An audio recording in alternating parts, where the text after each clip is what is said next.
का मैल भगाएगा राम नाम के साबुन से जो मन का मैल भगाएगा। निर्मल मन के दर्पण में तू, निर्मल मन के दर्पण में तू राम का दर्शन पाएगा। राम नाम के साबुन से जो मन का मैल भगाएगा। निर्मल मन के दर्पण में तू राम का दर्शन पाएगा। निर्मल मन के दर्पण में तो राम का दर्शन पाएगा। रोम रोम में राम है तेरे, वो तुझसे दूर नहीं। रोम रोम में राम है तेरे, वो तो तुझसे दूर नहीं। देख सके ना आँखें उनको, उन आँखों में नूर नहीं। देख सके ना आँखें उनमें, उन आँखों में नूर नहीं।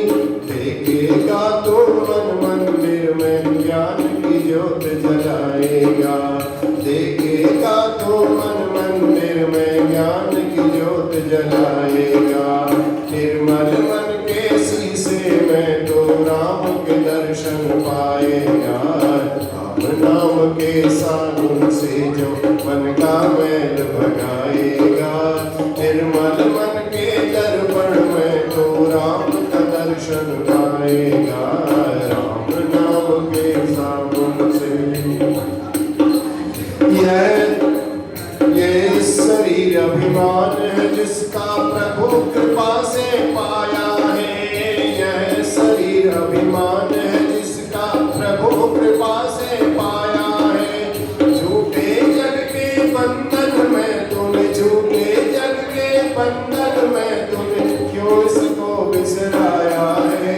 राम नाम का महामंत्र है, राम नाम का महामंत्र है, साथ तुम्हारे जाएगा। निर्मल मन के दर्पण में तो राम का दर्शन पाएगा। राम नाम के साबुन से, राम नाम के साबुन से जो मन का मैल भगाएगा। निर्मल मन के दर्पण में तो राम का दर्शन पाएगा। राम नाम के साबुन से झूठ कपट निंदा को त्यागो, हर एक से तुम प्यार करो। घर आए मेहमान की सेवा से ना तुम इनकार करो। झूठ कपट निंदा को त्यागो, हर एक से तुम प्यार करो। घर आए मेहमान की सेवा से ना तुम इनकार करो। पता नहीं किस रूप में आकर नारायण मिल जाएगा। निर्मल मन के दर्पण में तो राम का दर्शन पाएगा। राम नाम के साबुन से, राम नाम के साबुन से जो मन का मैल भगाएगा। निर्मल मन के दर्पण में तो राम का दर्शन पाएगा। राम नाम के साबुन से दौलत का अभिमान है झूठा, ये तो आनी जानी है। राजा रंग अनेक हुए हैं, कितनों की सुनी कहानी है। दौलत का अभिमान है झूठा, ये तो आनी जानी है। राजा रंग अनेक हुए हैं, कितनों की सुनी कहानी है। राम नाम का महामंत्र है, राम नाम का महामंत्र है, साथ तुम्हारे जाएगा। निर्मल मन के दर्पण में तो राम का दर्शन पाएगा। राम नाम के साबुन से जो मन का मैल भगाएगा। निर्मल मन के दर्पण में तो राम का दर्शन पाएगा। राम नाम के साबुन से, राम नाम के साबुन से जो मन का मैल भगाएगा। निर्मल मन के दर्पण में तो राम का दर्शन पाएगा। राम नाम के साबुन से। बोलिए सियावर रामचंद्र भगवान की जय। वर्णानामर्थ संज्ञानां रसानां छन्दसामपि मंगलानां च कर्तारौ वन्दे वाणी विनायकौ। भवानी शंकरौ वन्दे श्रद्धा विश्वासरूपिणौ। याभ्यां विना न पश्यन्ति सिद्धा स्वान्तस्तमीश्वरम्। वन्दे बोधमयं नित्यं गुरुं शङ्कररूपिणं। यमाश्रितो हि वक्रोऽपि चन्द्रः सर्वत्र वन्द्यते। मनोजवं मारुततुल्यवेगं जितेन्द्रियं बुद्धिमतां वरिष्ठं। वातात्मजं वानरयूथमुख्यं श्रीरामदूतं शरणं प्रपद्ये। श्री गुरुचरण सरोज रज निज मन मुकुर सुधारि। वरनं रघुवर विमल जस जोदायक फलचारि। बंदं श्री तुलसी के चरण जिनकीन्हो जगु काज। कलि समुद्र बूढ़त लख्यो प्रगट्यो सप्त जाज। मंगल मूर्ति मारुति नंदन सकल अमंगल मूरति कंदन। पवन तनय संतन हितकारी। हृदय विराजत अमन बिहारी। पिता गुरु गणपति सारद शिवा समेत शंभु सुखदारद। चरण बंदी बिनवउ सब गाओ। देव राम पद मेघ निभाओ। बंदो राम लखन बैदेही। जे तुलसी मंगल भवन अमंगल हारी।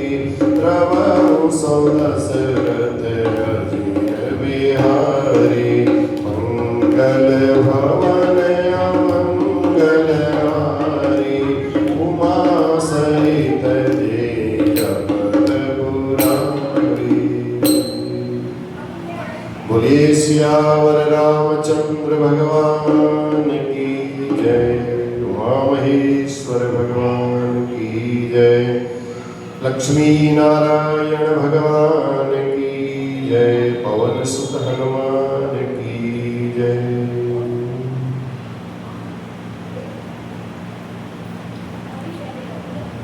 परम पूजनीय प्रातस्मरणीय अकारण करुणा वरुणालय भगवान श्री रामचंद्र जी के चरणों के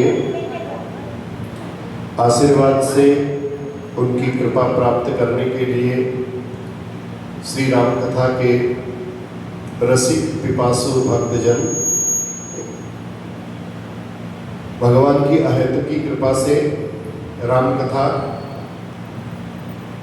के ऊपर जो सत्संग का कार्यक्रम, सत्संग के पर प्रवचन, राम कथा पर जो प्रवचन आप लोग बड़ी श्रद्धा और भक्ति के साथ श्रवण कर रहे हैं, इसमें भी भगवान की बड़ी विशेष कृपा ही समझो कि जो भगवान आपको इतना समय निकाल करके आप यहाँ पहुँच रहे हो और भगवान की इन कथा को अपने कर्णपुटों से पान कर रहे हैं, तो इसमें भी भगवान की कोई बहुत विशेष कृपा होती है।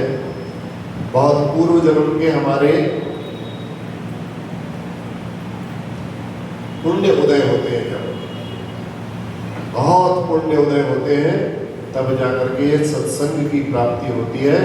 और इस सत्संग को जितना ग्रहण कर लिया जाए उतना ही इस मनुष्य योनि की सार्थकता है। तो कल के प्रसंग में गुरु पितु मातु न जानहु काहू। कहूँ सुभाव नाथ पति आऊ। मोरे सबहि एक तुम स्वामी। राम जी और लक्ष्मण जी पुष्प वाटिका में गए। पुष्प वाटिका में जाकर के पुष्प चयन करके गुरु विश्वास विश्वामित्र के पास आए हैं। और आने के बाद वहां पार्वती मैया ने सीता जी को आशीर्वाद दिया, मनुजा ही राचे मिलहि सोवर सहज सुंदर सावरो। और यहाँ गुरु जी ने, विश्वामित्र जी ने भगवान राम को आशीर्वाद दिया, कहा सुफल मनोरथ होय तुम्हारे, राम लखन सुनि भये सुखारे। आपके भी मनोरथ पूर्ण होंगे। और इस प्रकार राम जी को भी आशीर्वाद मिला, सीता जी को भी आशीर्वाद मिला। और ये रखा तो धनुष यज्ञ के नाम से है, लेकिन दोनों ने एक दूसरे को मन से स्वीकार कर लिया। तो ये स्वयंवर हो गया। स्वयंवर माने स्वयं ही हमने उसका चयन कर लिया। सीता जी ने, माता ने स्वयं ही चयन कर लिया। तो भगवान इसलिए अगले दिन प्रातः काल दूतों को जनक जी ने भेजा, कहा जाओ विश्वामित्र जी को हमारा निमंत्रण देकर दिया। धनुष यज्ञ हो रहा है ना, निमंत्रण तो देना पड़ता है। आप घर में कोई कार्यक्रम करवाओ, अगर आप सोचो नहीं है तो मेरे पड़ोस में ही रहते हैं तो आ ही जाएंगे, हमने तो सारा काम इनसे पूछ करके ही किया है। अगर आप निमंत्रण नहीं दोगे तो वो सारा काम तो करेंगे, लेकिन विवाह वाले दिन आपके यहाँ नहीं आएंगे। इसलिए निमंत्रण देना अत्यंत आवश्यक हुआ। मुंह से जरूर बोलना हुआ, आपके हमारे घर में विवाह है, हमारी बेटी का, हमारे बेटे का, आपको निमंत्रण है, आप हमारे घर में आइए, ऐसे अवश्य बोलना चाहिए। तो दूध बुलाने के लिए आए महाराज, आज धनुष की रंगशाला का आयोजन है और महाराज जनक ने आपको निमंत्रण भेजा है, आपको बुलावा भेजा है और आप आइए। तो विश्वामित्र जी के मुंह से निकला, सीय स्वयंवर देखिए जाइए। अपने आप निकला विश्वामित्र जी के मुंह से, ईस काहि धो देहि बढ़ाई। चलो सीता मैया का स्वयंवर देखते हैं। धनुष यज्ञ देखते नहीं निकला विश्वामित्र जी के मुंह से, स्वयंवर देखते हैं निकला अपने आप। इसका अभिप्राय हो गया, स्वयंवर का अभिप्राय कि सीता जी जिसको स्वयं वर्ण करेगी, प्रणीत करेगी, उसी से सीता जी का विवाह होगा। जिसे पति रूप में मानेंगी वही वर होगा। तो लक्ष्मण जी इस बात को जानते थे। तो लखन जी ने कहा, सरकार, लखन कहा जस भाजन सोई, नाथ कृपा तव जा पर होई। लखन कहा जस भाजन सोई, नाथ कृपा तव जा पर सोई। महाराज शिव धनुष को तो वही तोड़ेगा, जा पर नाथ कृपा तव जा पर होई। जिस पर आपकी कृपा होगी गुरुदेव, वही भगवान शिव का धनुष तोड़ेगा। और किसी की इतनी हिम्मत नहीं है। जितने साधु संत थे सब लक्ष्मण जी की बात, जब लक्ष्मण जी ने ऐसा गुरु जी की तरफ कहा, गुरुदेव आपकी कृपा से ये शिव धनुष टूटेगा, तो जितने सभा में बैठे थे सब लक्ष्मण जी की तरफ से देख रहे थे, साधु संत लक्ष्मण जी की ओर। और लक्ष्मण जी ने ऐसा बोला तो सब हंस पड़े, हाहाकार लगा। विश्वामित्र जी की कृपा तो केवल राम जी के ऊपर है और राम जी बड़े छोटे हैं, और ये शिव जी का धनुष है, इतना आसान नहीं है। तो सबको हंसी आई, उपहास कि ऐसे लक्ष्मण बोल रहे हैं। धनुष रंगशाला में विश्वामित्र जी के साथ भगवान प्रवेश कर रहे थे। तो नगरवासियों को पता चला कि विश्वामित्र जी आ गए हैं और भगवान राम रंगशाला में प्रवेश कर रहे हैं। तो जितने वहाँ के जवान थे, बालक थे, बूढ़े थे, स्त्री थे, पुरुष थे, पूरा नगर भगवान राम के दर्शन करने के लिए एकत्रित हो गया, इकट्ठा हो गया। और भीड़ जब चारों तरफ इकट्ठा हुई तो जनक जी ने सेनापतियों से कहा, भैया अब हमारे इस रंगशाला का आयोजन जो हम कर रहे हैं इसकी व्यवस्था ठीक है, हम आपसे भी पूछते हैं, यहाँ की व्यवस्था ठीक है, आपसे भी पूछते हैं, जितने बैठे हैं सबसे। अगर जो व्यवस्था करने वाला है वो कह देगा भैया व्यवस्था ठीक है तो बड़ा अच्छा लगेगा। जो व्यवस्था कर रहा है, किसी के यहाँ विवाह में जाओ, किसी के यज्ञ में जाओ, किसी के कार्यक्रम में जाओ, जन्मदिन में जाओ, किसी के एनिवर्सरी में जाओ, अगर वहाँ के कार्यक्रम की आप सराहना करके आते हो तो उस कार्यक्रम कराने वाले को बड़ा अच्छा लगता है। अगर आपने जाकर के वहाँ मील मेज निकाल दिया, सब कुछ बनाया था, लेकिन ये नहीं बनाया, ये बड़ी कमी रह गई। वो कहेगा सब कुछ इतना खर्चा करने के बावजूद भी आनंद नहीं आया, अच्छा नहीं आया। तो आज जनक जी को भी लग रहा है कि कोई कमी तो नहीं रहेगी। सबसे पूछ रहे महाराज बताइए कैसी व्यवस्था है, महाराज बताइए कैसी व्यवस्था है। इतने में सारी व्यवस्थाएं देखी, भीड़ बहुत हो गई है करके जनक जी ने, इतने में प्रभु का प्रवेश हो रहा है। अब कैसे हो रहा है देखो, अब वहां जितने लोग बैठे हैं, प्रभु का जब प्रवेश हुआ तो जिनकी जैसी भावना है, कोई छोटी स्त्रियां हैं, कोई बड़ी स्त्रियां हैं, कोई बहुत छोटे बच्चे हैं, कोई जवान हैं, कोई वृद्ध हैं, सब प्रकार के लोग वहां बैठे हुए हैं। तो सबने भगवान राम को कैसे देखा? जिनके रही भावना जैसी प्रभु रति देखी दिन तैसी, एक ही रूप मारन धीरा मनहु वीर रसो धरे शरीरा, धरे कुटिल नृप प्रभु ही निहारी, मनहु भयानक उन्नति वारी, हरि भगतन देखे लोभाता, इष्ट देव इव सब सुख दाता, राम चितव भाई सिया, राम ही चितव भाई सिया, सो स्नेह सुख नहीं कथनिया, जिनके रही भावना जैसी प्रभु रति देखी दिन तैसी।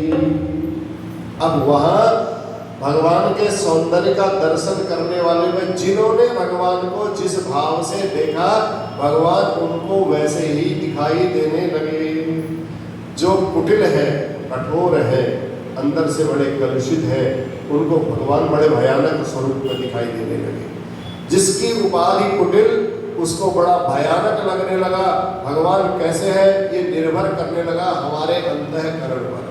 जैसी हमारी भावना थी वैसे ही भगवान हमको दिख रहे हैं, उसकी मति के अनुरूप, जिसका जैसा अंतःकरण था। तो योगियों को भगवान जब दिखाई दिए तो परम तत्व के रूप में दिखाई दिए और सबको दिखाई दिए। गोस्वामी तुलसीदास जी से पूछा गया, महाराज आप माता सीता किस भाव से इस रंगशाला में बैठी, माता सीता भी तो बैठी है, कहा माता सीता भगवान राम को किस भाव से देख रही थी? तो तुलसीदास जी ने उत्तर दिया, उर अनुभवति न कही सक सो। जब सीता जी अपने हृदय की बात को स्वयं ही नहीं पहचान पा रही कि मैं कैसे देख रही हूँ, क्या देख रही हूँ, तो हम कैसे बताएं सीता जी कैसे देख रही थी? भगवान के सुंदर स्वरूप का सबने दर्शन किया। सीता जी भगवान के उस अनुपम लावण्य को स्वयं ही नहीं बता सकती है, कवन प्रकार कहें कवि को। तो इस प्रकार भगवान के उस सुंदर स्वरूप का सबने दर्शन किया। जनक जी आए, मंच पर आए जनक जी। सब मंचन ते मंचु एक, सुंदर विशद विशाल, मुनि समेत दो बंधु तहां, बैठा रे महिपाल। विश्वामित्र जी को भी भगवान ने, विश्वामित्र जी से भी राजा जनक ने पूछा था, कहा महाराज आपको व्यवस्था कैसी लग रही है? जब जनक जी ने कहा था महाराज बहुत अच्छी आपने व्यवस्था की है, तो राजा जनक का विश्वामित्र जी के मुख से ऐसा सुन करके इतना उत्साहवर्धन हो गया, उनके लिए सबसे ऊंचे बड़ा मंच लगवाया, वहां बैठाया। सब मंचन ते मंच वे, सुंदर विशद विशाल, मुनि समेत दो बंधु। विश्वामित्र जी के साथ दोनों भाई राम और लक्ष्मण तह बैठा रे महिपाल, वहां बैठाया जहां सारे राजा लोग बैठे हुए थे। एक सुंदर आसन बना करके सबके लिए अलग अलग उत्तम मध्यम सब प्रकार की व्यवस्थाएं थी। और जैसे ही विश्वामित्र जी के मुंह से ऐसा निकला, महाराज भली रचना, आपने बहुत अच्छा व्यवस्था यहाँ की है, तो जनक जी बड़े प्रसन्न हो गए और उनको सुंदर आसन पर बैठाया है। इसके बाद जनक जी के आदेश के बाद सीता माता वहां प्रवेश कर रही हैं। रंग रंग भूमि जब सिय पगुधारी, देखी रूप मोहे नर अरु नारी। रंग भूमि जब सिय पगुधारी, देखी रूप मोहे नर अरु नारी। सीता जी के उस दिव्य रूप को देख करके स्त्री और पुरुष सभी मोहित हुए। जनक जी महाराज ने दूतों को बुला करके कहा, आइए, अब मंच संचालन करने वाले भी होते हैं, वहाँ बताते हैं कि अब यहाँ रंगशाला का ये जो आयोजन किया है, धनुष यज्ञ का जो आयोजन किया है, ये क्यों किया है। दूत को बुलाया, कहा दूत को बताओ हमने ये रंगशाला का क्यों किया है, इसका आयोजन क्यों किया है, इसके बारे में बताइए। दूतों ने जनक जी की जो प्रतिज्ञा थी वो राजाओं को सुनाते हुए दूत कहते हैं, देखो बड़े शब्दों में, अच्छे शब्दों में दूत कहते हैं। सभी राजा लोग बड़े ध्यान पूर्वक सुने। सारे राजाओं को जब ऐसा कहा, एकदम सारा माहौल जितना था सब शांत हो गया। और जनक जी के दूत कहते हैं, ये शिव जी का जो धनुष है, ये पिनाक, इसके पास तुम्हें जाने की आवश्यकता नहीं है, ये बड़ा भयंकर है, इसके पास मत जाना। जनक जी ने जब ऐसी बात सुनी, जनक जी ने कहा, भैया मैं इन बातों को बताने के लिए थोड़ी बोला मैंने आपको, मैंने तो केवल ये बताने के लिए बोला है कि ये धनुष यज्ञ का आयोजन किसके लिए किया है, किस कारण से किया है।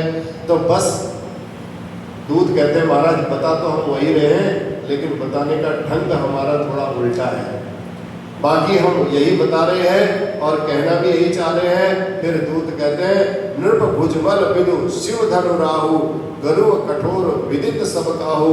राजाओं, तुम्हारी भुजाओं में बहुत बल है, वो चंद्रमा के समान है। जो बल तुम्हारे बाहुओं में है वो चंद्रमा के समान है। राजा बड़े प्रसन्न हुए, हमारी प्रशंसा कर रहे हैं। तब दूतों ने कहा, ये शिव धनु तुम्हारे बाहुओं में जो बल है उस बल में राहु के समान है।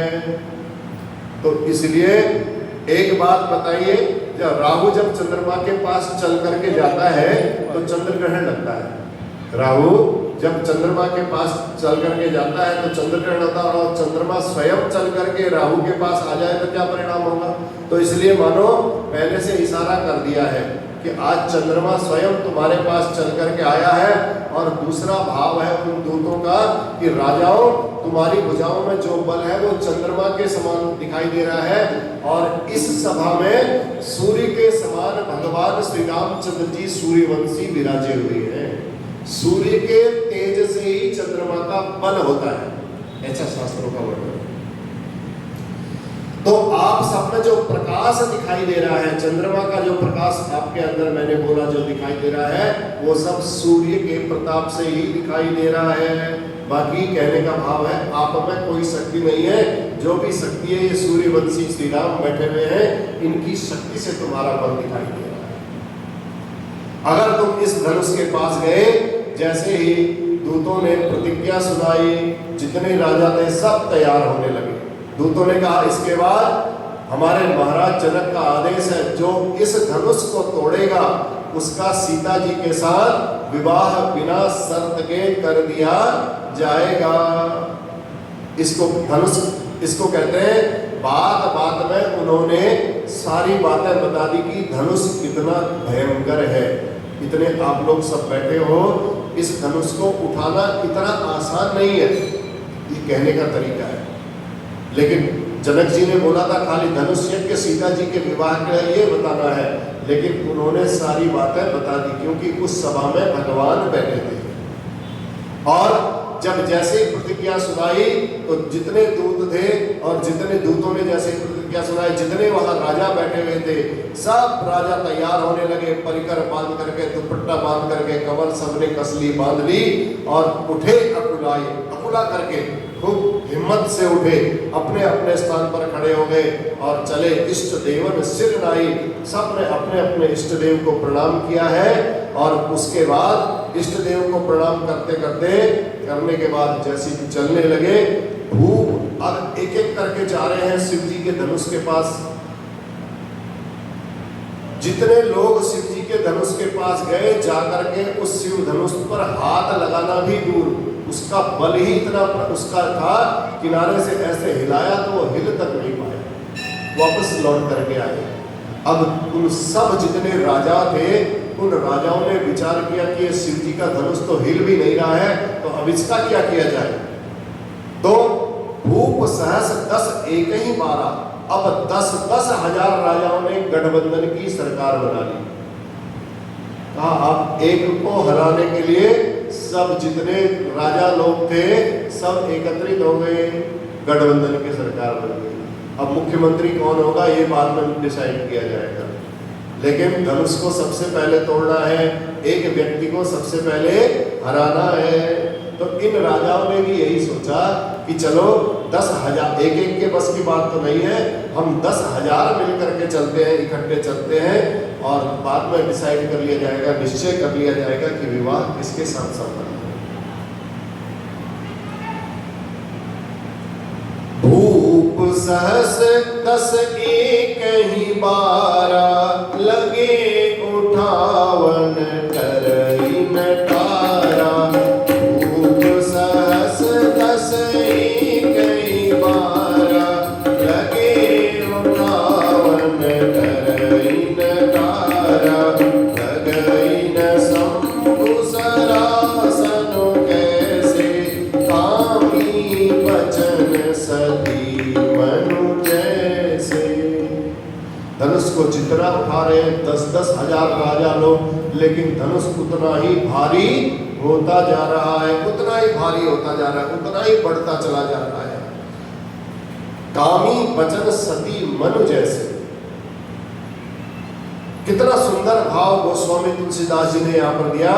जैसे कामी पुरुषों की बात कोई पतिव्रता सती स्त्री के मन पर कोई प्रभाव नहीं डालती है, ऐसे इन राजाओं का जितना बाहुबल था, उस बाहुबल का धनुष पर कोई भी प्रभाव नहीं पड़ा। सारे राजा निराश होकर के अपने अपने स्थान पर बैठ गए।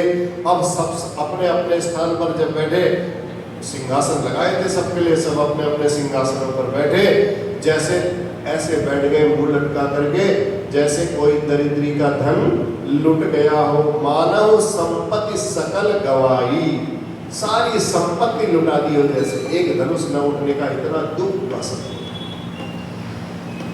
किसी जन्म के दरिद्र की यदि सारी संपत्ति लुट जाए तो उसके चेहरे की जो स्थिति होती है, ऐसे ही उन राजाओं के चेहरे की स्थिति हो गई। अब कोई अपने घर नहीं जा रहा है, सब लोग यही सोच रहे हैं हो सकता है धनुष अब जब हम 10,000 लोगों ने मिलकर के उठाया, हमसे नहीं टूटा, तो लास्ट में कोई डिसीजन तो होगा ही ना। जब धनुष नहीं टूटेगा तो किसी न किसी के साथ तो क्या पता हमारा नंबर आ जाए सीता जी के साथ। अब मन में इस विचार से कोई अपने घर की ओर नहीं गया, सब वहीं बैठ गए। तो जनक जी ने सोचा कि क्या करूँगा, बड़ी असमंजस की स्थिति हो गई। खड़े खड़े जनक जी के मन में एक भाव आया। जनक जी ने कहा देखो, अगर हमने किसी की ध्वजा को फहराना है तो ध्वजा को फहराने के लिए उसके डंडे, ध्वजा को पहले तो डंडे में लगाना पड़ेगा और डंडे में लगा करके फिर उसको हाथ में उठा करके ऊपर करना पड़ेगा, तब जा करके वो ध्वजा दिखाई देगी।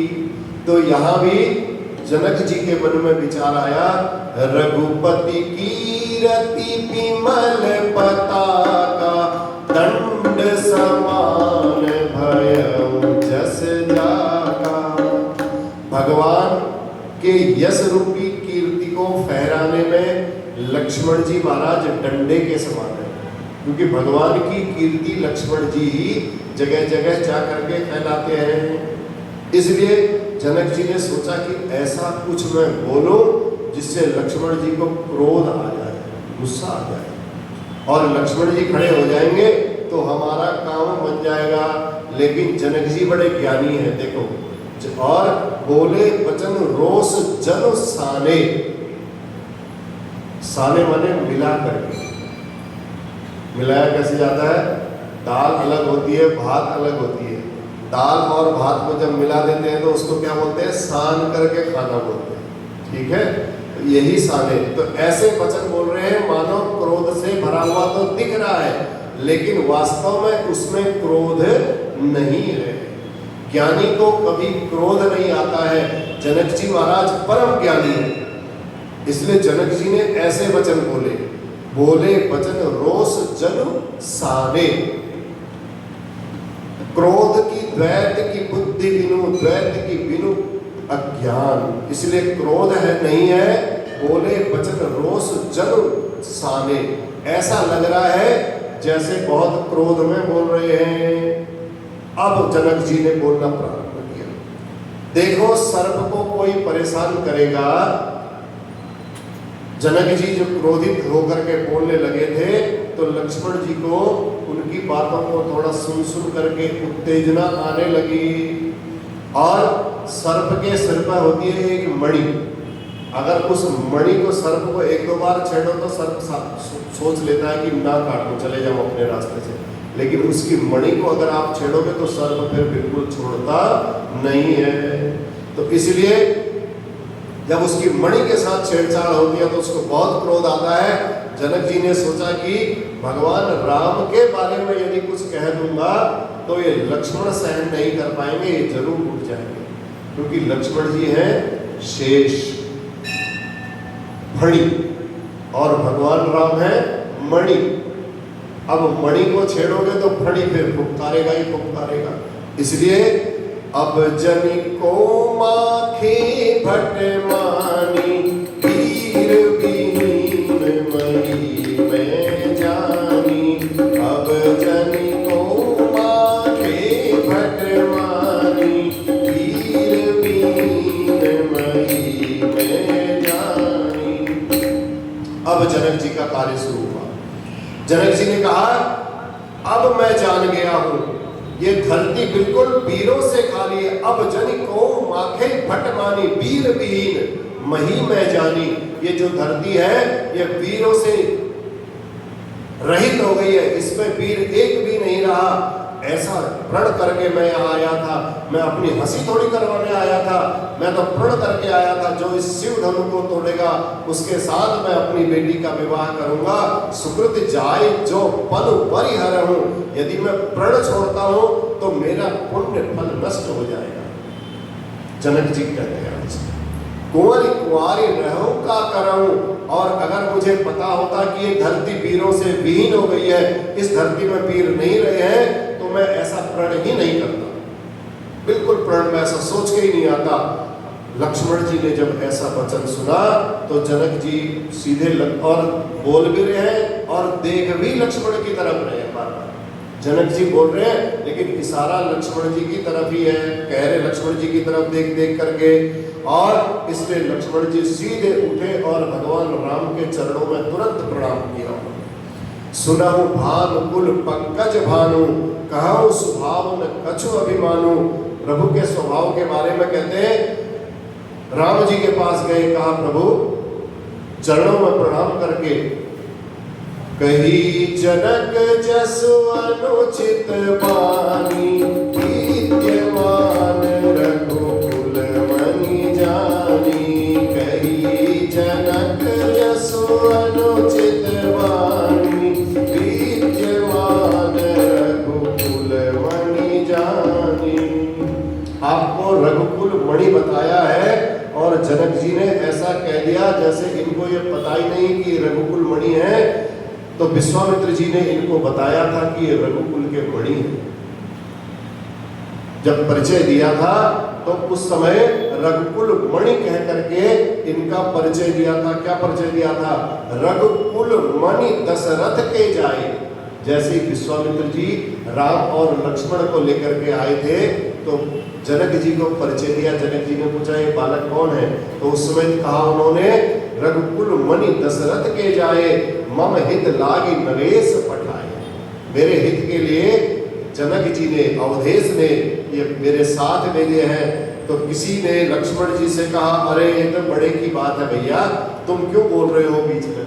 बोले तो ये बड़े बड़ों की बात चल रही है, यहाँ छोटे लोगों को बोलने की कोई आवश्यकता नहीं है। विद्यमान रघुकुल मणि जानी। तब लक्ष्मण जी ने कहा ऐसा कैसे हो सकता है, मैं शेषनाग का अवतार और ये भगवान राम रघुकुल मणि,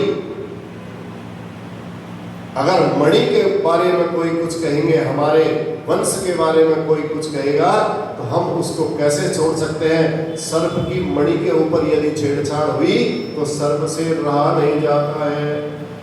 फिर लक्ष्मण जी को आ गया क्रोध। लक्ष्मण जी ने कहा भैया जो तुम्हारी अनुशासन पाऊं कंदुक इव ब्रह्मांड उठाओ। अगर तुम्हारा अनुशासन मिल गया, तुम्हारी आज्ञा मिल गई, राम जी को कहते हैं अगर आपकी आज्ञा मुझे मिल गई, ये धनुष क्या बड़ी बात है, कंदुक इव ब्रह्मांड उठाऊं, मैं गेंद की तरह पूरे ब्रह्मांड को उठा सकता हूं। बड़ा क्रोध आया। जितने राजा लोग जो बैठे थे वहां, सब राजा लोग एक दूसरे के मुंह को देखने लगे। एक राजा बगल वाले राजा से कहता चलो चलो यहां से भाग चलते हैं। उसने कहा भागेगा तो भागेगा कहाँ, जब ब्रह्मांड को ही उठाएंगे तो ब्रह्मांड में ही तो जाएगा, तो भी इस ब्रह्मांड से अलग तो कहीं जा नहीं सकता है, इसलिए कहीं भागने की आवश्यकता नहीं है। जब ब्रह्मांड उठेगा तो सब एक साथ ही उठेंगे। तब तक लक्ष्मण जी बोले काचे घट जिनी डाराऊ भोरी। इस जनक जी आप कैसी बातें करते हो। भगवान राम से कहते हैं प्रभु ये क्या बातें कर रहे हैं, मैं आपकी आज्ञा हो, आप अनुशासन दें तो मैं इस ब्रह्मांड को कच्चे घड़े के समान फोड़ सकता हूं। पक्के घड़े के समान नहीं बोला। देखो लक्ष्मण जी बोल रहे हैं, क्रोध भी कर रहे हैं, तो क्रोध में बुद्धि का पूरा प्रभाव है। आपा होना नहीं चाहिए, बोलो डांटो किसी को, लेकिन बुद्धि आपकी बिल्कुल स्थिर होनी चाहिए। कच्चे घड़े को तोड़ोगे तो कच्चा घड़ा फिर दोबारा से बन जाएगा, टूटे घड़े को फोड़ दोगे तो फिर दोबारा से वो बनने वाला नहीं है। इसलिए तब कहते काचे घट जिनी डारो कोरी, मैं इस कच्चे घड़े के समान इस ब्रह्मांड को, इस शिव धनु को तोड़ सकता हूं। अब तो राजा लोग घबरा गए और महाराज अभी तो हम ये उठाने की बात कर रहे थे, अब तो ये कह रहे हैं इस ब्रह्मांड को मैं कच्चे घड़े के समान पकड़ करके तोड़ दूंगा। ये तो इनके लिए तो कुछ भी नहीं है। तो इसलिए लव निवेश महु भुवन निकाया, रचई जाय अनुशासन माया। अगर मैं इस ब्रह्मांड को कच्चे घड़े के समान तोड़ूंगा तो मेरी माँ पुनः क्षण मात्र में बना करके इसको तैयार कर देगी। काचे घट जिमी फारो डोरी, सकौ मेरु मूलक जिमी तोरी। मूलक माने मूली, जैसे मूली को तोड़ने में कोई टाइम नहीं लगता, ऐसे ही शिव धनु को तोड़ने में मुझे भी कोई टाइम नहीं लगेगा। लेकिन राम जी को कहते हैं प्रभु आज्ञा दो, आप फिर मैं दिखाऊं। जनक ने ऐसे अनुचित वाणी कैसे बोली, जनक जी की हिम्मत कैसे बढ़ी कि छत्री ये धरती छत्री विहीन हो गई है, ऐसा बोलने की इनकी हिम्मत कैसे बढ़ी। लक्ष्मण जी क्रोध में और लाल होते जा रहे हैं और प्रभु अपनी शक्ति की बात कौन कर रहा है। तो भगवान ने कहा भैया तू तोड़ तो देगा, ये बता तेरे पास कितनी ताकत है। तो लक्ष्मण जी कहते हैं देखो तोरो छत्रक दंड जिमी तव प्रताप बलनाथ। तोड़ तो मैं दूंगा लेकिन आपके प्रताप से, आपके बल से मैं तोड़ सकता हूं। अब किसी दुकानदार के पास चले जाओ, दुकानदार से पूछो भैया ये आपके पास सामान है, उसने कहा हाँ सामान है, कहा लाओ मुझे दे दो, कितने का हुआ, इतने का हुआ, कहा मेरी जेब में तो पैसे ही नहीं है।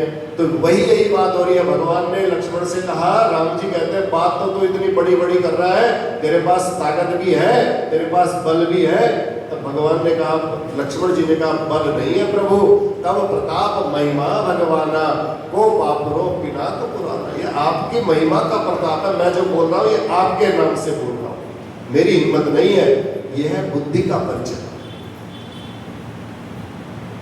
ये बुद्धि का परिचय दिया। सामर्थ्य जीव में नहीं है, सामर्थ्य तो भगवान में है। लक्ष्मण जी क्या है, जीव है। अगर हम लोग सोचते हैं कि हमारे ऊपर सामर्थ्य है, हम देख रहे हैं, हम बोल रहे हैं, हम चल रहे हैं, हम खा रहे हैं, हम इतना लालन पालन कर रहे हैं, ये हमारी इस ताकत से हो रहा है, तो ये हमारी बहुत बड़ी गलतफहमी है। ये लक्ष्मण जी शिक्षा दे रहे हैं। ये सारी ताकत तो भगवान की है, ये भगवान ने हमें ताकत दे रखी है। जिन विचारों के आंखों में रोशनी नहीं है ना, उनसे पूछो आंखों का कितना महत्व होता है, आंखों में ताकत कहाँ से आएगी। लास्ट में डॉक्टर भी कह देता है अब आपके आंख के अंदर ना पावर नहीं है, आप कुछ नहीं हो सकता है। अब आपको कुछ नहीं दिखाई देगा। ये जो रोशनी अंदर से दे रहे हैं, कौन दे रहे हैं? ये भगवान ही दे रहे हैं, ये भगवान की ही कृपा है। इसलिए तव प्रताप महिमा भगवाना, वो बापुरो पिनाक पुराना। इस पिनाक को, ये तो बहुत पुराना पिनाक है, इसको उठाना कौन सी बड़ी बात है। तव प्रताप महिमा भगवाना, ओ बापुरो पिनाक पुराना। नाथ जानी अस आय सो, कौतुक करौ बिलोकिय सो। कमल दाल जिनि चाप चढ़ाओ, जो जन सत प्रमाण ले धाओ। तोरो छत्रक दंड जिनि, तव प्रताप बलनाथ। जो न करो प्रभु पद शपथ, कर्ण धरो धनुमान। लक्ष्मण जी कह रहे हैं भैया बस आपकी आज्ञा की अपेक्षा है, आप एक आज्ञा करो, आपकी आज्ञा मिल जाएगी तो मैं इस पिनाक को, जैसे बरसाती छत्ते होते हैं ना कुकुर मुद्दे, जैसे बरसाती कुकुर मुद्दे को उखाड़ने में कितनी देर लगती, ऐसे ही पकड़ो उखड़ जाता है। ऐसे बरसाती छत्ते के समान मैं इस पिनाक को उठा सकता हूँ, इस धनुष को उठा सकता हूँ। बस आप एक इशारा करो, आपके नेत्र का इशारा चाहिए। तो भगवान ने नेत्र के इशारे से उठाने के लिए तो भी कहा, लक्ष्मण जी से कहा लक्ष्मण जी बैठ जाओ। भगवान ने लक्ष्मण को कहा बैठ जाओ। लक्ष्मण ने कहा धन्य हो महाराज, मैं क्रोध से जनक जी की बाणी सुन करके लाल पीला हो गया, आपको कोई फर्क नहीं पड़ा। भगवान ने कहा लक्ष्मण फर्क पड़ा है, क्यों नहीं पड़ा है? तेरे इतना क्रोध करने से धरती डोलने लग गई है, क्योंकि धरती को संभाला किसने है? लक्ष्मण जी ने संभाला। काहे धरती डोलने लग गई है। तो तब लक्ष्मण जी कहते हैं लखन सकोप बचन जे बोले, डगमगानी मही दिग्गज डोले।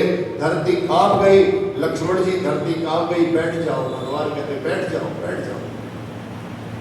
तो लक्ष्मण जी ने कहा महाराज धरती के कांपने से क्या, जिसको कांपना चाहिए वो तो कांपा नहीं, और धरती कांपी तो क्या, आप दोनों के ऊपर कोई फर्क नहीं पड़ रहा है। भोलेनाथ का धनुष नहीं हिला और आपके शरीर पर कोई भी जनक जी की बातों का प्रभाव नहीं हुआ, मेरे इस क्रोध का कोई प्रभाव नहीं हुआ। तो लक्ष्मण जी ने भगवान को प्रणाम किया, फिर अपने भगवान के बगल में बैठ गए, अपने स्थान पर बैठ गए। विश्वामित्र जी को लगा कि अब बड़ा शुभ समय आ गया है, अब सही समय है। लक्ष्मण ने सारी बातें जनक जी को दिखा दी कि जनक जी के जो क्रोध का प्रभाव कैसे जनक जी को जवाब दिया जा सकता है, वो लक्ष्मण जी ने जवाब देके दिखाया और भगवान राम ने उनको शांत किया। विश्वामित्र समय शुभ जानी। विश्वामित्र जी ने कहा अब यही समय सबसे अच्छा है जब स्वयं लक्ष्मण जी काल भी है। काल माने समय और काल माने मुहूर्त, मुहूर्त माने समय। शादी के लिए कौन सा मुहूर्त निकलवाते हैं? अच्छा मुहूर्त निकलवाते हैं। ठीक, तो प्रभु धनुष तोड़िए। लक्ष्मण जी ने कहा अब आप तोड़िए। जब काल ने अपने मुंह से कह दिया, यानी कि मुहूर्त अच्छा आ गया, तो धनुष तोड़िए कहा, तो लक्ष्मण जी महाराज ने साक्षात काल के रूप में, मुहूर्त के रूप में भगवान को कहा। तो उससे सुंदर समय भला कौन हो सकता है, ये विश्वामित्र जी समझ गए। और विश्वामित्र जी ने कहा विश्वामित्र समय शुभ जानी, कहा इस राजन हे राम, इससे शुभ अवसर तुम्हारे पास कुछ और नहीं हो सकता है। विश्वामित्र जी ने भगवान राम की ओर देखा और कहा उठो राम भंजो भव चापा। उठो राम भंजो भव चापा, बेटहु तात जनक परितापा। सुनि गुरु बचन चरण सिरुनावा, हरसु विषादन कछु न आवा। विश्वामित्र जी ने कहा हे राम उठो, उठो राम भंजो भव चापा। अब मानो भगवान भोलेनाथ कह रहे हैं हे राम उठो और इस धनुष को तोड़ दो। ये नहीं कह रहे कि इस धनुष को तोड़ने का प्रयास करो। अब प्रयास करो वाली बात ही नहीं है, अब तो इस धनुष को तोड़ दो, उठाओ राम भंजो भव चापा, उठो और इस शिव धनुष को तोड़ो, क्योंकि सीता जी को पाने के लिए मेटहु, ये धनुष को तोड़ना है, सीता जी को पाने के लिए नहीं तोड़ना है। मेटहु चाप जनक परितापा, जनक जी के उस कष्ट को दूर करने के लिए, क्या कष्ट है जनक जी को कि मैंने इतना बड़ा प्रण कर लिया है, जो धनुष यज्ञ करे, धनुष को तोड़ेगा उसी के साथ सीता जी का विवाह करूंगा, अब कोई इस धनुष को तोड़ने वाला नहीं है और मेरा प्रण बेकार हो जाएगा, मेरी बेटी कुंवारी रह जाएगी, ये कष्ट है जनक जी को। तब भगवान ने कहा उठाओ राम भंजम भव चापा, विश्वामित्र जी कहते हैं उठो राम, अब इस शिव धनुष को तुम तोड़ो और जनक जी का जो संताप है, मेटहु तात जनक परितापा, जो जनक जी का परिताप है, जो कष्ट है, उस कष्ट को तुम दूर करो। तो जनक जी के इस कष्ट को सदा सर्वदा के लिए समाप्त कर दो। जो अनासक्त, जो किसी में आसक्त नहीं होते हैं, ऐसे कर्मयोगी जो लोग होते हैं, वो फल की इच्छा से काम नहीं करते। आप कथा में आओ, कथा में बैठो, भगवान की कथा सुनो, भगवान आपकी कथा को सुनते सुनते ही आपके मन के सारे भावों को जान जाएंगे।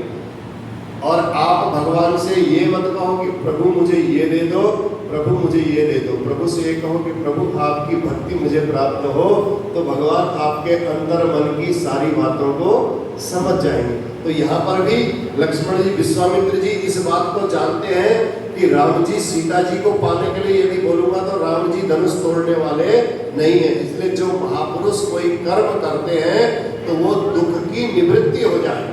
कोई यज्ञ किया जाता है तो उस यज्ञ में सबका कल्याण हो जाए, सर्वे भवन्तु सुखिनः, सर्वे सन्तु निरामया, सब सुखी हो जाए, सबके दुख दूर हो जाए, इस भावना से यज्ञ करते हैं। इसलिए विश्वामित्र जी कहते हैं उठौ राम भंजौ भव चापा, मेटम तात जनक परितापा, जनक जी का तुम कष्ट दूर करो। इसलिए भगवान ने कहा अब जब कष्ट दूर करने का काम तो फिर भगवान का है, कथा सुनने का और कथा सुनाने का काम हमारा है, और कष्ट को दूर करने का काम भगवान का है।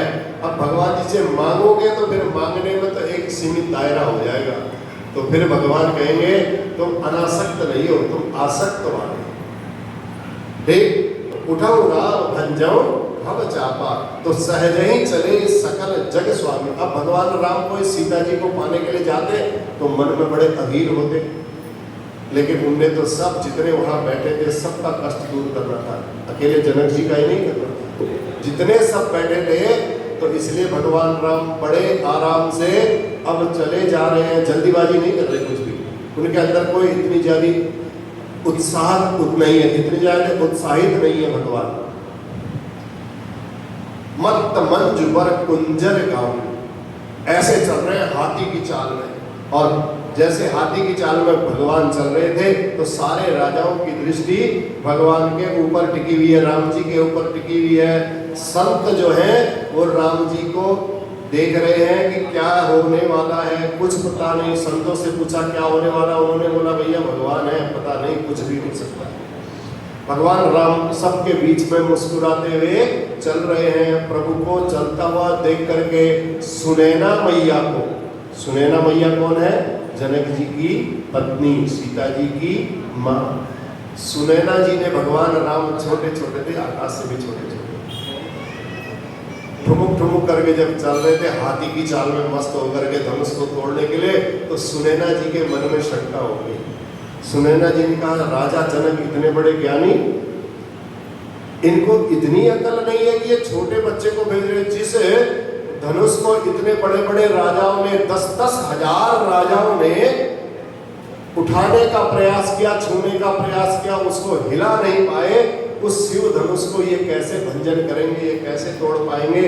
रावण बाण छुआ नहीं चापा, हारे सकल भूप करि दापा। जिस धनुष को रावण और बाणासुर जैसे योद्धा स्पर्श भी नहीं किए, आए धनुष के पास, धनुष का तेज इतना था, उस धनुष के पास आकर के वापस लौट करके चले गए थे। तो सुनैना जी कहती है उस धनुष को ये छोटे बालक कैसे उठाएंगे। अब पता नहीं जनक महाराज को क्या हो गया, इनकी बुद्धि को क्या हो गया है, इनका ज्ञान कहाँ चला गया है, विश्वामित्र जी की समझ में नहीं आ रहा है। हमारे परम हितैषी हैं क्या, अब विश्वामित्र जी हमारे परम हितैषी हैं, ये भी इनको नहीं समझा रहे हैं, गुरु जी भी नहीं समझा रहे हैं जनक जी को। तो क्या हो गया है, एक चतुर सखी थी वहां पर। उस चतुर सखी ने सुनैना जी को कहा, तेजवंत लघु गनीय न रानी, हे रानी, जो तेजवंत होते हैं ना उनको छोटा नहीं समझना चाहिए। सूर्य दिखने में कितना छोटा है, जब उसकी गर्मी नीचे पड़ती है तो सहन नहीं कर पाते, बाहर देखते हो इतनी लू चल रही है।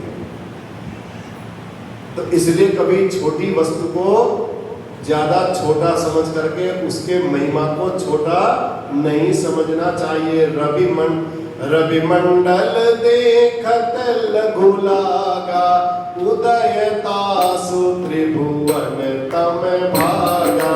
रविमंडल देखत लघु लागा, उदयतास त्रिभुवन तम भागा। जैसे रवि उदय होता है तो त्रिभुवन का तव अंधकार दूर हो जाता है। इसलिए बड़े धैर्य से उस चतुर सखी ने कहा, हो सकता है कि घड़े से प्रकट हुई, जो घड़े से अगस्त मुनि घड़े से प्रकट हुए थे। अगर अगस्त मुनि समुद्र का पानी पी सकते हैं तो धैर्य रख देवी, धैर्य रख, हो सकता है ये राम जी भी शिव जी का धनुष तोड़ भी सकते हैं, अवश्य तोड़ेंगे। और तब भगवान राम चले। सीता माता जी की दृष्टि भगवान राम पर पड़ गई। सीता माता बड़े ध्यान से भगवान के सुंदर स्वरूप का दर्शन कर रही है। तब भगवान राम गुरु जी के पास बैठे थे, इसलिए राम जी को देखती तो गुरु जी भी दिख जाते थे, थोड़ा लज्जा आ जाती थी। अब तब संकोच हो जाता था, लेकिन अब भगवान राम जी को सीता जी बड़े प्रेम से निहार रही हैं। जब प्रेम की प्रधानता होती है तो ऐश्वर्य फिर भूल जाता है व्यक्ति। तो सीता जी भोलेनाथ को मनाने लगी, पार्वती मैया के पास जाने लगी। भोलेनाथ से कहती, प्रभु मैंने बहुत सोमवार के व्रत किए, बहुत जल चढ़ाया है, रोज सवेरे सवेरे आकर के मैंने जल चढ़ाया है।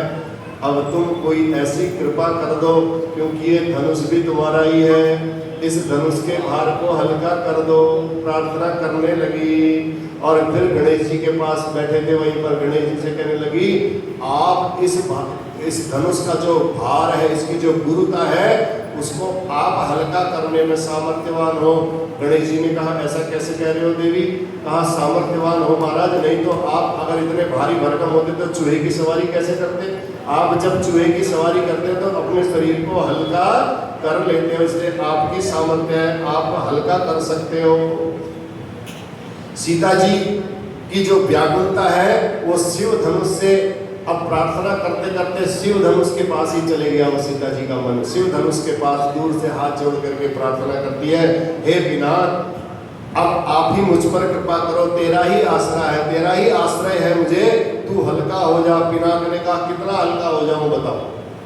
कहा, अब मुझे नहीं पता कि तू कितना हल्का हो जा, ये कितने सुकुमार हैं। अगर मैं तुझे कहूँ 1 पाव का हो जा, पता चले 1 पाव का भी ना तोड़ पाए तो फिर तो और मुश्किल हो जाएगा। 2 किलो का हो जा, 2 किलो का अगर ये ना तोड़ पाए तो मेरे लिए और समस्या हो जाएगी। इसलिए अब मैं कितना हल्का बताऊं, क्योंकि मैंने जब पुष्प वाटिका में इनको फूल की डंडी तोड़ते हुए देखा तो इनको बगीचे में पसीना आ गया था, फूल की डंडी तोड़ते हुए। अब मैं तेरे से कैसे बोलूं कि तू कितना हल्का हो जाता? भाल तिलक श्रम बिंदु सुहाए। जब पुष्प वाटिका में आए थे पुष्प की वाटिका को तोड़ने के लिए कलियों को, तो इनके भाल में मैंने श्रम के बिंदु देखे थे। तो इसलिए सीता जी धनुष से कह रही हैं, अब तुम्हारा ही आश्रय है, तुम्हारा ही आश्रय है, तुम हल्के हो जाओ। धनुष ने कहा, अब इतना भारी हो तो ये भारीपन, ये गरुता मैं किसके ऊपर छोड़ो? तो सीता मैया कहती है, जितना भारीपन है ना, ये जितने राजा लोग यहाँ बैठे हैं इनके ऊपर छोड़ दे, सारा भार इनके ऊपर छोड़ दे। निज जड़ता लोगन पर डाली, अपनी जो जड़ता है, अपना जो भार है, ये सब राजाओं के ऊपर डाल दो। तब पिनाक ने कहा मैं कितना हल्का हो जाऊं। सीता जी कहती है हो हरो रघुपति निहारी। रघुपति भगवान राम को देख ले, जितना तुम्हें हल्का लगे, तुम भगवान राम जा रहे हैं ना, तुम यहाँ से देख लो, तुम्हारी तरफ ही आ रहे हैं और तुम उनको निहार लो, अनुमान लगा लो कि वो कितने हल्के में तुमको तोड़ पाएंगे, तुम उतने हल्के हो जाओ। बड़े भगवान राम धनुष के पास आए और आकर के खड़े हो गए, गुरुदेव को प्रणाम किया, वहीं से शिव जी के उस पिनाक को प्रणाम किया, उसकी परिक्रमा की और जानकी जी की दृष्टि भगवान के ऊपर बनी। तो जानकी जी कभी भगवान राम को देखती है और कभी धरती मैया को देखती है। भगवान ने देखा कि अब जानकी जी कभी धरती मैया को, कभी पिनाक को, धनुष को देखती है। भगवान राम ने बोला ये नजर मेरे ऊपर ही है, कभी इधर कर रही है, कभी इधर कर रही है, ये व्याकुल हो रही है बहुत। तो इसलिए व्याकुलता का आनंद ले रहे हैं। सीता माता कभी धरती की ओर देख रही है, कभी भगवान की ओर। धरती माता से कहती है देखो, धरती की बेटी है सीता जी, ठीक, और धरती की बेटी है, कहती है मैं धरती की बेटी हूँ, चाहे तुम भगवान राम को कहती कितनी देर लगा लो, मैं धैर्य धारण करके रहूंगी, मेरा धैर्य टिकने वाला नहीं है, आप चाहे कितनी देर लगाओ। और एक भाव दूसरा सीता जी का ये है धरती माता की ओर, इसलिए सीता जी ने देखा, धरती माता से कहती है मैं धरती माता आपकी बेटी हूँ और ज्यादा देर लगाओगे तो मैं धरती में ही समाहित हो जाऊंगी। अब भगवान राम ने देखो, कभी ये ऐसा बोल रही होगी, कभी ये ऐसा बोल रही होगी, इसकी व्याकुलता बढ़ गई है। तो जब इसकी व्याकुलता देखी तो भगवान ने लक्ष्मण जी को सावधान कर दिया, क्योंकि जब शिव धनु टूटेगा तो इतनी तेज आवाज आएगी, और आवाज आने से जब विस्फोट होता है ना, कहीं परमाणु बम गिर जाए तो पता चले पूरी दिल्ली तो एक परमाणु बम से उड़ जाएगी, उसके विस्फोट की आवाज से। और ऐसा ही ये शिव धनु है, ये जब टूटेगा इतनी तेज आवाज आएगी कि धरती कहीं फट न जाए, धरती कहीं हिल न जाए, डगमगा न जाए। तो इसलिए लक्ष्मण जी को देखा भगवान राम ने सबसे पहले, और लक्ष्मण जी को सावधान कर दिया। लक्ष्मण जी समझ गए, तुरंत खड़े हो गए, एक पांव लक्ष्मण जी ने नीचे रखा, धरती को दबा दिया ताकि धरती हिलने न पाए, क्योंकि धरती टिकी हुई भी तो लक्ष्मण जी के ऊपर ही है।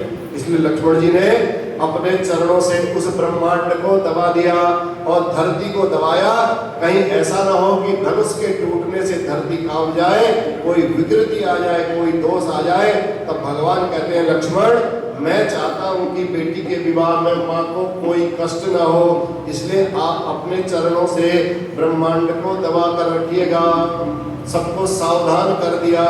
अब लक्ष्मण जी ने सबको सावधान किया, सारे लोग अपने स्थान पर स्थिर हो जाइए, राम चाहे शंकर धन तोरा। लक्ष्मण जी कहते हैं अब राम जी शिव जी के धनुष को तोड़ने वाले हैं, और सारे लोग अपने अपने स्थान पर तैयार हो जाओ। भगवान श्री राम ने गुरुदेव को सबसे पहले प्रणाम किया, फिर धनुष की ओर देखा, धनुष को प्रणाम किया, फिर धनुष की परिक्रमा लगाई, और ऐसे देख रहे हैं जैसे गरुड़ छोटे से सर्प के बच्चे की ओर देखता हो। भगवान को पिनाक इतना ज्यादा बड़ा नहीं दिखाई दिया।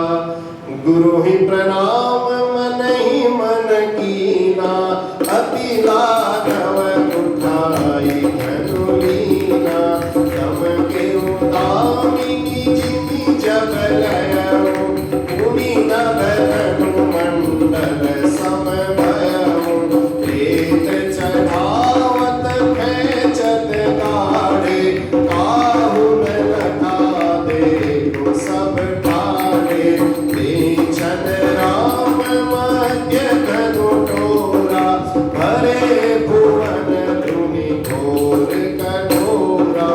भगवान ने मणि मन गुरुदेव को प्रणाम किया, और अत्यंत फुर्ती के साथ भगवान ने शिव जी के धनुष को पकड़ा, और जैसे ही हाथ में लिया धनुष को उठाया, और भगवान ने धनुष की आकृति तुरंत हाथ में उठाने से पहले, मोड़ने से पहले धनुष टूट करके धरती पर समा गया, धरती पर पटक दिया भगवान तुरंत, धनुष के खंड खंड कर दिए, टुकड़े टुकड़े कर दिए। तेहि क्षण राम मध्य धनु तोरा, तेहि क्षण राम मध्य धनु तोरा, हरे भुवन धुनि घोर कठोरा, भरे भुवन घोर कठोर, रव रवि बाजी तजी मार गुजरे, चिक्कर युगी कज ढोल मई मई ढोल कूर्म कलमले, सुर असुर मुनि कर कान कीने, सकल विकल विचारहि, कोदंड खंडेउ राम तुलसी, जयति वचन उचारहि,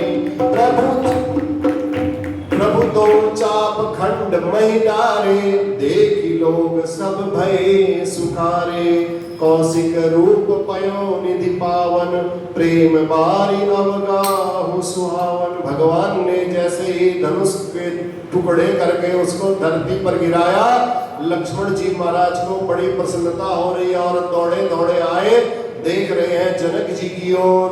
कहा तुम बड़े क्रोध से बोल रहे थे ना उस समय, तुम्हारे इस क्रोध का कोई महत्व नहीं था, अभी वीर इस छतरी पर विराजमान है। देखा महाराज, आप कहते थे धरती वीरों से खाली हो गई है और भैया ने कोई प्रयास नहीं किया, बिना प्रयास के ये धनुष का भंजन कर दिया। और फिर भगवान को दौड़ करके आए हैं, भगवान को प्रणाम किया। पूरे सभा में आज प्रसन्नता का माहौल है। जनक जी महाराज की प्रसन्नता का क्या कहना, अब तो जनक जी बड़े प्रसन्न हो गए। देखो जनक जी ने क्रोध किया था, लेकिन ज्ञान से युक्त क्रोध किया। जानते थे अगर क्रोध करूंगा तभी कुछ हो सकता है, अन्यथा अब कुछ होने वाला नहीं है, क्योंकि भगवान राम और लक्ष्मण तो खाली धनुष यज्ञ देखने के लिए आए थे, राजा थोड़ी थे वो तो धनुष यज्ञ देखने के लिए विश्वामित्र जी के साथ आए थे। तो इसलिए अब जैसे ही जनक जी को बड़ी प्रसन्नता हुई और जनक जी ने तुरंत अपने गुरुदेव सतानंद जी को बुलाया। सतानंद तब आय सुदीना, सीता गमन राम पहिकीना। सतानंद जी ने आदेश दे दिया, सीता गमन राम पहिकीना। कितना सुंदर नाम है सीता राम। यहाँ पर गोस्वामी जी सीधा सीधा नाम लिखे, सीधा सीधा नाम लिख दिया दोनों के, सीता गमन राम पही। मानो गोस्वामी जी कहना चाहते हैं कि सीता जी का जो ये विवाह है, सीताराम जी का जो विवाह है, ये कोई आज का विवाह थोड़ी है, हमारे आज आपके सामने में आज हो रहा है, ये आज का विवाह नहीं, ये तो अनादिकाल से भगवान का विवाह हो चुका है और एक दूसरे के ये पति पत्नी के रूप में अनादि तत्व है भगवान सीताराम, आदि तत्व नहीं है, आज के नहीं है। तो इसलिए सीता और राम शब्द का यहाँ पर प्रयोग किया, सीता गमन राम पहिकीना, दोनों का सीता राम मिला करके किया। तो सीता जी के हाथ में अब जयमाल है, जब धनुष टूट गया तो सीता जी जयमाल लेकर के आगे बढ़ रही हैं। सखियां बड़ा सुंदर गीत गा रही हैं और सीता जी धीरे धीरे राम जी की ओर बढ़ रहे हैं। सखियां बड़े भाव के साथ गीत गा रही है और सीता जी जयमाला को धारण किए हुए बैठी हुई हैं और सीता माता के प्रेम के वसीभूत होकर के भगवान राम ऊंचे हैं और सीता जी छोटी हैं। अब माला डाले तो डाले कैसे, बड़ी समस्या हो गई।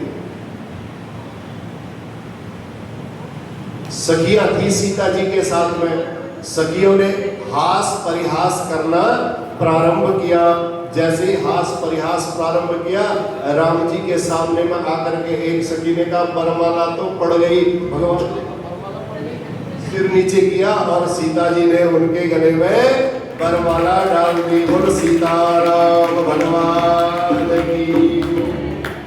सखियों का उपाय सक्सेसफुल हो गया, सफलतापूर्वक सीता जी ने राम जी के गले में जैसे ही वरमाला डाली और वरमाला को डालते ही दोनों एक दूसरे के हुए गावई छवि अवलोक की सहेली। जयमाल पड़ी और जैसे ही देखने के लिए भगवान ने नीचे मुंह किया था, उसी समय गावई छवि अवलोक की सहेली, सिय जयमाल राम उर्मिली।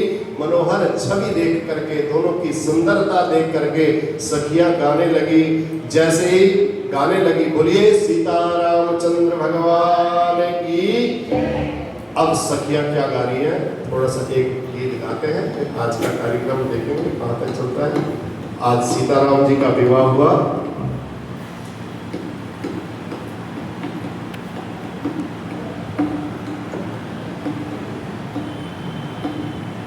झुक जइयो तनिक रघुवीर, लगी मोरी छोटी सी। झुक जइयो तनिक रघुवीर, लगी मोरी छोटी सी। लली मोरी छोटी, लली मोरी छोटी, लली मोरी छोटी, लली मोरी छोटी। तुम हो बड़े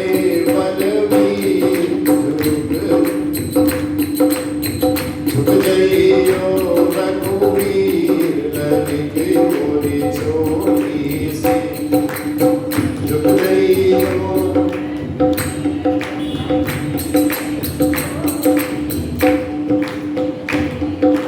निक रघुवीर, लगी मोरी छोटी सी। झुक जइयो तनिक रघुवीर, लगी मोरी छोटी सी। तुमको जो कर पहुँचत नाही, तुमको जो कर पहुँचत नाही, तुमको जो कर पहुँचत नाही, पहुँचत नाही, पहुँचत नाही। मैं भी तुमको जो कर पहुँचत नाही, तुमको जो कर पहुँचत नाही। क्यों बदते हो बेबी, लगी मोरी झुक जइयो।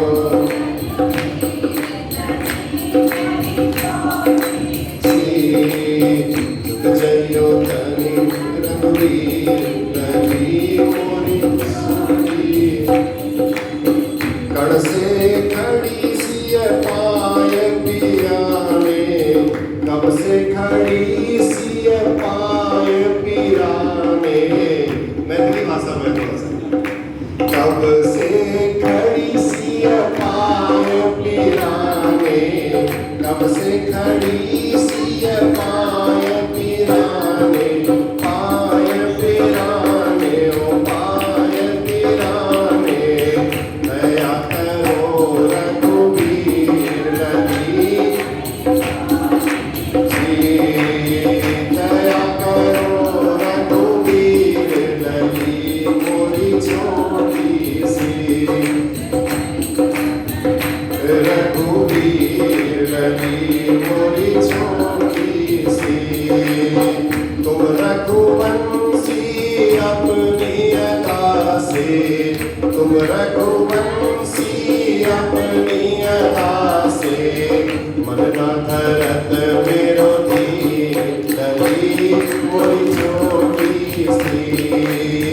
मन न धरत मेरो धीर, लगी मोरी छोटी सी। जइयो रघुवीर, लगी मोरी छोटी सी। लगी मोरी छोटी सी, लगी मोरी छोटी। लगी मोरी छोटी, लगी मोरी छोटी। जइयो रघुवीर, लगी मोरी छोटी सी। जइयो रघुवीर, लगी मोरी छोटी सी। बोल सियावर रामचंद्र भगवान की। सीताराम जी का विवाह हुआ और विवाह के बाद अचानक परशुराम जी का वहां आगमन हो गया। अब परशुराम जी जब आए तो परशुराम जी ने उस धनुष को टूटने की आवाज जब सुनी तो उसको सुन करके अचानक भागे भागे वहां आए और आकर के इतने क्रोधित हैं परशुराम जी, इतने क्रोधित हैं। अब कितने क्रोधित हैं हम ये आपको कल की कथा में बताएंगे। कथा चलते रहेगी ठाकुर जी की इच्छा से, प्रभु इच्छा से शुरू हुई है, प्रभु इच्छा तक चलती रहेगी जब ठाकुर जी की लीला होगी। बोलिए श्री रामचंद्र भगवान की। तो आज का कार्यक्रम यहीं पर संपन्न करेंगे और भगवान जी की बड़ी विशेष कृपा। बोलिए सियावर रामचंद्र, जयकारा बढ़िया करके बोलिए सियावर रामचंद्र भगवान की, पवन सुत हनुमान की, उमा महेश्वर भगवान की, लक्ष्मी नारायण भगवान की। धर्म की जय हो, अधर्म का नाश हो, प्राणियों में सद्भावना हो, विश्व का। गौ माता की जय हो, गंगा मैया की जय हो, भारत माता की जय हो, आज के आनंद की जय हो।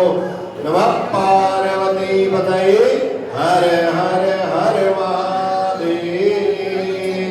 जय जय श्री राधे, जय जय श्री सीताराम। चलिए बहुत बहुत बधाइयाँ सभी को भगवान श्री राम जी की, भगवान श्री किशोरी माता श्री किशोरी जी के विवाह के शुभ बंधन की बहुत बधाई है। बहुत